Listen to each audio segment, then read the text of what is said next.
एक किंवदंती है कि जहाँ भगवान विष्णु गजेंद्र की रक्षा के लिए धरती पर आए थे। गजेंद्र एक हाथी है जो मगरमच्छ के चंगुल में कीचड़ वाली झील में फंसा था। हाथी गजेंद्र भगवान विष्णु से प्राणों की रक्षा के लिए प्रार्थना करता है। भगवान विष्णु की सहायता से गजेंद्र ने मोक्ष, जन्म और मृत्यु के चक्र से मुक्ति प्राप्त करता है। गजेंद्र मोक्ष शक्तिशाली दिव्य मंत्र जीवन में समस्याओं पर काबू पाने में मदद करता है। इसलिए आपको जीवन की कठिनाइयों का सामना करने में मदद करने वाले सभी आशीर्वाद प्राप्त करने के लिए इस स्तोत्र का जाप करना चाहिए। इस प्रार्थना में कठिन कार्यों को पूरा करने और स्थिति से बाहर निकलने के लिए भगवान विष्णु की कृपा लाने की शक्ति है। हिंदू धर्म में यह माना जाता है कि गजेंद्र मोक्ष का जाप करने से जीवन में सकारात्मकता आएगी, आपको भौतिक दुखों से मुक्त होने में मदद मिलेगी और जीवन की चिंताओं को दूर करने के लिए आध्यात्मिक शक्ति मिलेगी। गजेंद्र मोक्ष स्तोत्र का पाठ आपको भगवान विष्णु के करीब और पूरी तरह से समर्पित करने में मदद करेगा। गजेंद्र मोक्ष पाठ आपके विश्वास को मजबूत करता है। भगवान विष्णु आपकी ओर देख रहे हैं और जीवन में कठिन परिस्थितियों से आपकी रक्षा करने के लिए हैं। इस प्रार्थना का जप करने से आपको सभी पापों को दूर करने और धार्मिक रूप से समर्पित जीवन जीने में मदद मिलती है। यह आपको पुनर्जन्म और मृत्यु के चक्र से मुक्त होने में मदद करेगा, जैसे इसने गजेंद्र को, हाथी को मगरमच्छ के चंगुल से मुक्त करने में मदद की। यह विशिष्ट पाठ आपको जीवन में समृद्ध करने में मदद करता है, आपको इस जीवन से परेशान करने वाली समस्याओं से छुटकारा पाने में मदद करता है। गजेंद्र मोक्ष स्तोत्र का हिंदी अनुवाद। जो जगत के मूल कारण है और सबके हृदय में पुरुष के रूप में विराजमान है एवं समस्त जगत के एकमात्र स्वामी हैं, जिनके कारण इस संसार में चेतना का विस्तार होता है, उन भगवान को मैं नमस्कार करता हूँ, प्रेम से उनका ध्यान करता हूँ। यह संसार उन्हीं में स्थित है, उन्हीं की सत्ता से प्रतीत हो रहा है, वे ही इसमें व्याप्त हो रहे हैं, वे स्वयं ही इस रूप में प्रकट हो रहे हैं। यह सब होने पर भी वे संसार और उसके कारण प्रकृति से सर्वथा परे हैं। उन स्वयं प्रकाश, स्वयं सिद्ध सत्तात्मक भगवान की मैं शरण ग्रहण करता हूँ। यह विश्व प्रपंच उन्हीं की माया से उनमें अध्यस्त है। यह कभी प्रतीत होता है तो कभी नहीं, परंतु उनकी दृष्टि ज्यों की त्यों एक सी रहती है। वे इसके साक्षी हैं और उन दोनों को ही देखते रहते हैं। वे सबके मूल हैं और अपने मूल भी वही हैं, कोई दूसरा उनका कारण नहीं है। वे ही समस्त कार्य और कारणों से अतीत प्रभु मेरी रक्षा करें। प्रलय के समय लोक, लोकपाल और इन सब के कारण संपूर्ण रूप से नष्ट हो जाते हैं। उस समय केवल अत्यंत घना और गहरा अंधकार ही अंधकार रहता है, परंतु अनंत परमात्मा उससे सर्वथा परे विराजमान रहते हैं। वे ही प्रभु मेरी रक्षा करें। उनकी लीलाओं का रहस्य जानना बहुत ही कठिन है। वे नट की भांति अनेकों वेश धारण करते हैं। उनके वास्तविक स्वरूप को न देवता जानते हैं और न ऋषि ही। फिर दूसरा ऐसा कौन सा प्राणी है जो वहाँ तक पहुँच सके और उनका वर्णन कर सके।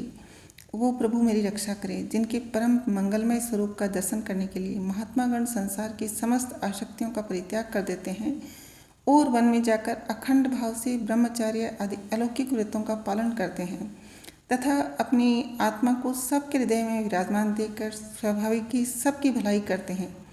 वे ही मुनियों के सर्वस्व भगवान मेरे सहायक हैं, वे ही मेरी गति हैं।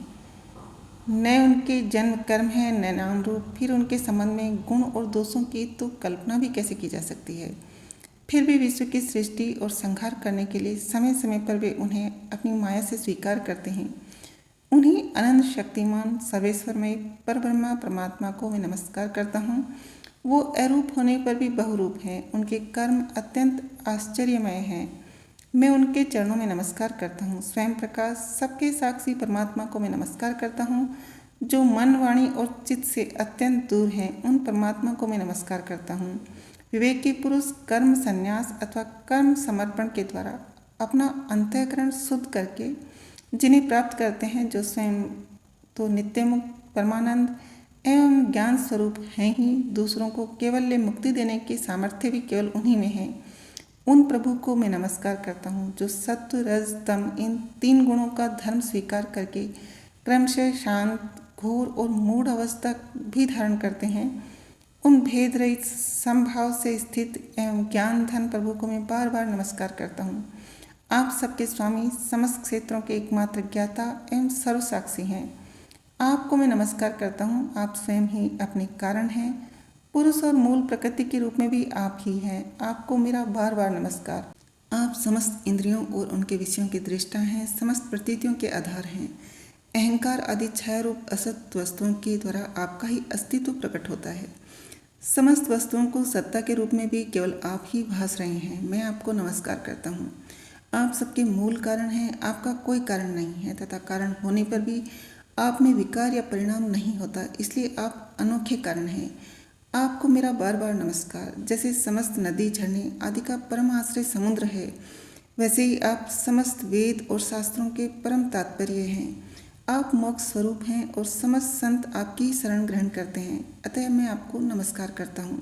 जैसे यज्ञ के काष्ठ अरण्य में अग्नि गुप्त रहती है, वैसे ही आपने अपने ज्ञान से गुणों से माया को ढक रखा है। गुणों में क्षोभ होने पर उनके द्वारा विविध प्रकार की सृष्टि रचना का आप संकल्प करते हैं।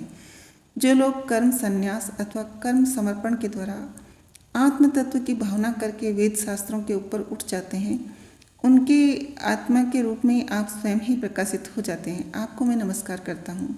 जैसे कोई दयालु पुरुष फंदे में पड़े हुए पशु के बंधन काटते, वैसे ही आप मेरे जैसे शरणागतों की फांसी काट देते हैं।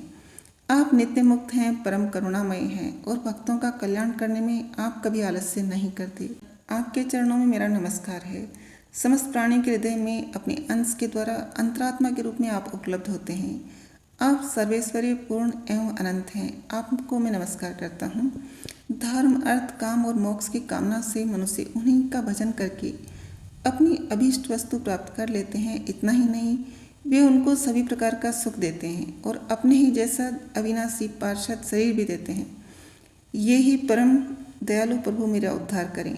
जिनके अनन्य प्रेमी भक्तजन उन्हीं की शरण में रहते हुए उनसे किसी भी वस्तु की, यहाँ तक कि मोक्ष की भी अभिलाषा नहीं करते, केवल उनकी परम दिव्य मंगलमयी लीलाओं का गान करते हुए आनंद के समुद्र में निमग्न रहते हैं।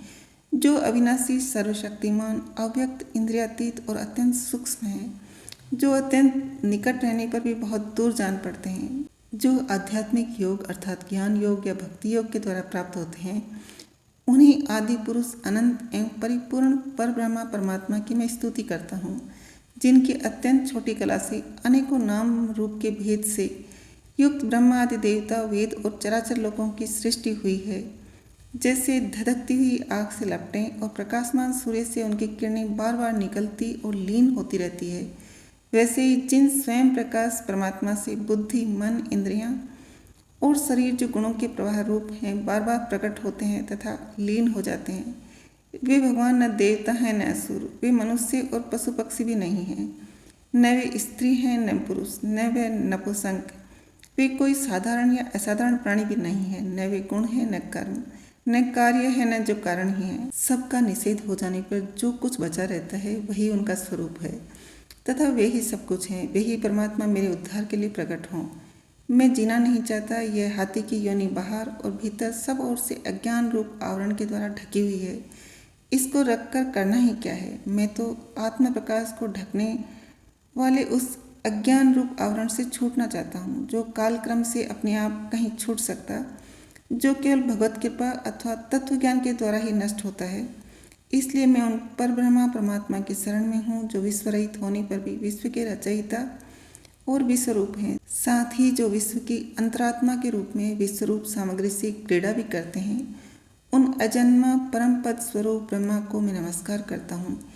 योगी लोग योग के द्वारा कर्म वासना और कर्म फल को भस्म करके अपने योग शुद्ध हृदय में जिन योगेश्वर भगवान का साक्षात्कार करते हैं, उन प्रभु को मैं नमस्कार करता हूँ। प्रभु, आपकी 3 शक्तियों सत्व रज और तम के रागादिवेग ऐसे हैं, समस्त इंद्रियों और मन के विषयों के रूप में भी आप ही प्रतीत हो रहे हैं। इसलिए जिनकी इंद्रियां वश में नहीं हैं, वे तो आपकी प्राप्ति का मार्ग भी नहीं पा सकते। आपकी शक्ति अनंत है, आप शरणागत वत्सल हैं। आपको मैं बार बार नमस्कार करता हूँ।